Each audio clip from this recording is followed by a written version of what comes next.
Sofia, thank you so much for taking the time. Um, One of the characteristics of this election campaign in Russia that started today actually already was a total crackdown on the media. Why this extraordinary dynamic? Why did they act so harshly this time?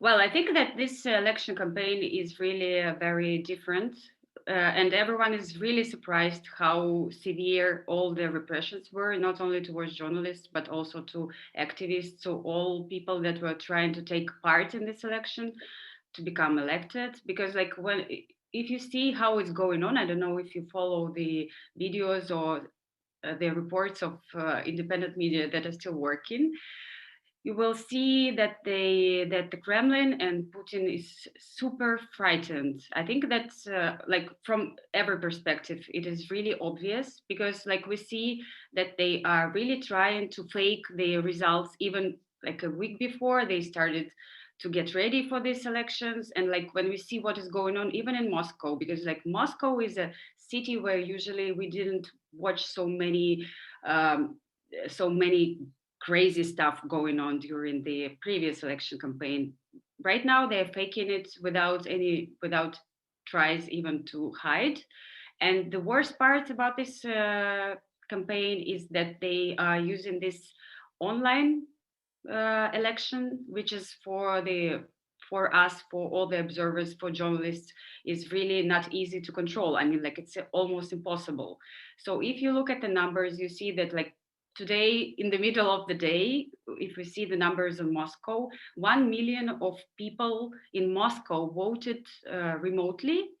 And if you compare these numbers to the previous campaign, you will see that like this is almost the whole amount of people of voters that were registered in Moscow, like by the evening of the previous elections, like you know by the same timing. So basically, we see that the online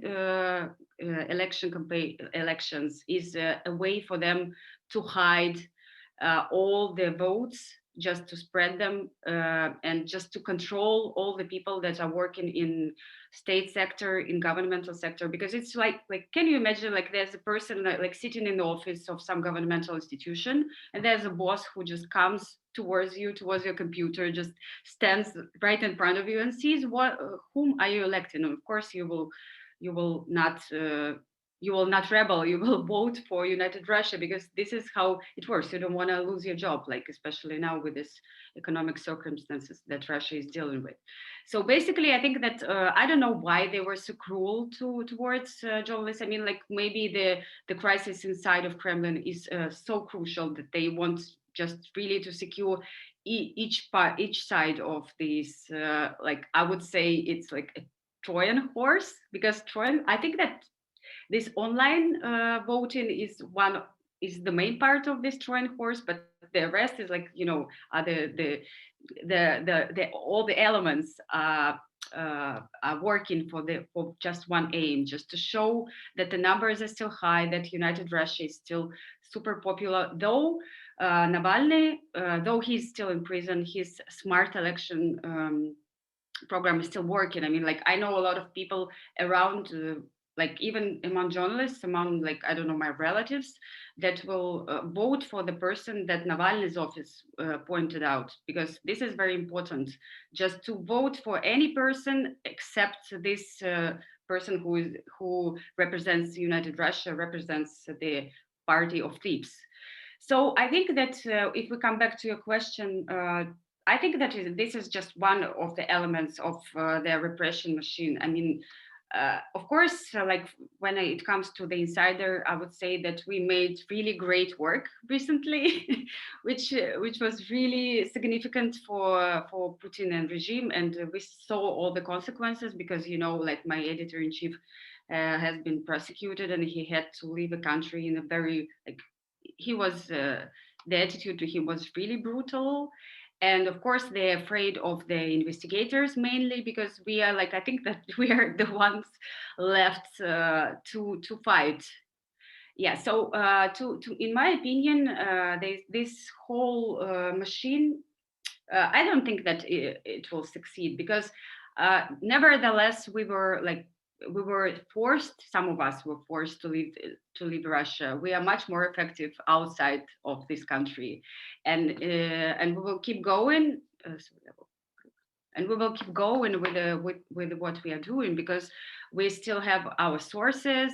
And I know that FSB didn't get the materials they were really counting to get from our media. And I know that, and thanks to support of European community, of European governments, we were offered really great help. Not only us, I mean, like media, investigative media that are working on the same field. So I think that they, even if they are really trying hard, and maybe they were counting on, like, I don't know, catching Roman and putting him into prison, they just failed. And I'm sure they are really pissed off by this situation, because like we will keep going. We have lots of ongoing projects, and I already mentioned one, and they are really very important and very, it will be very painful for regime. I really hope that that all the colleagues from all the colleagues from investigative media are doing something like that, because I'm really not sure that, you know, that they will lose their like hope and their strength once they are out of the country. I really think that we should keep going, you know. And I want everyone who watches this video to really not to stop believing us. Um, Yeah. yeah, since you mentioned investigative media, they have been, at least in Russia, turned down. Your Medium, Insider, Important Stories, Project, Khodorovsky's Media. After this crackdown, can there still be investigative journalism in Russia? And if yes, how will it be possible? Well, of course, there will be investigative journalism in Russia, because there are so many bright minds that really believe in their like and they're super ambitious. Like, I would really appreciate if, I don't know, if you saw people that I'm working with, these teams. They, like, you know, that we're super young.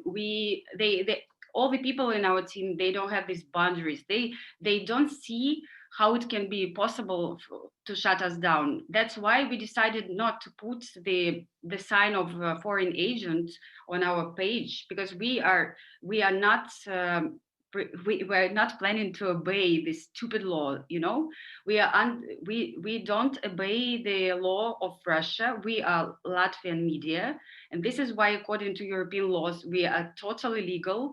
We will not put any signs. We will keep investigating, and I think that the colleagues from different from other projects, they are really getting close to the same point.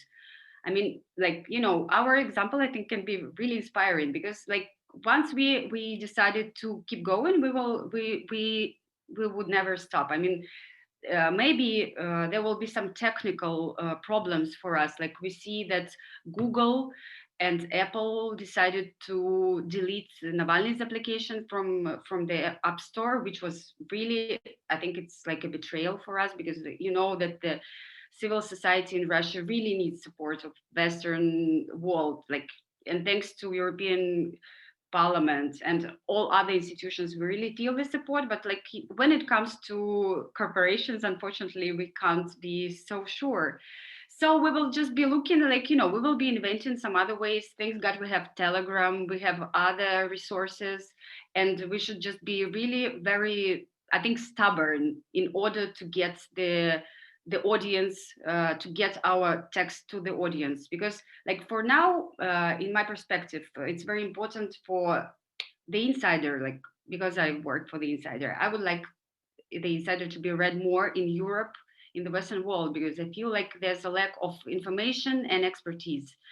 I think it would be really useful. And at the same time, we will be really looking for new instruments in order to get to the audience that has been left in Russia. Because like our main focus will still be Russians, because they need the truth. They need to still feel that they have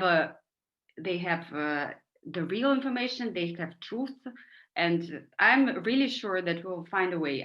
I don't know why. Maybe I'm too optimistic. And what could these instruments be to reach? Well, first of all, like, let's imagine they are blocking our webpage.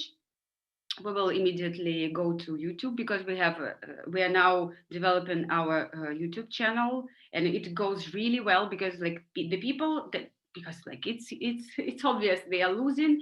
They lost all the Mikhail Khodorkovsky projects that were really fantastic. Like there are millions and millions of people looking for truth, and in order to give them this truth, we will check all the possibilities that we have. Like for now, we are really counting on this YouTube. Or maybe like let's imagine the day when they just block us, but we are still writing all the stories, the news, and the opinion columns. Maybe we will be reading them. I don't know, but we're still cheerful, and like and of course we have programmers that are working on the application now, but like as we see, it's not a guarantee, but still we will find a way out, I'm sure. I see. Well, Sophia, thank you so much, and good luck to you. Thank you.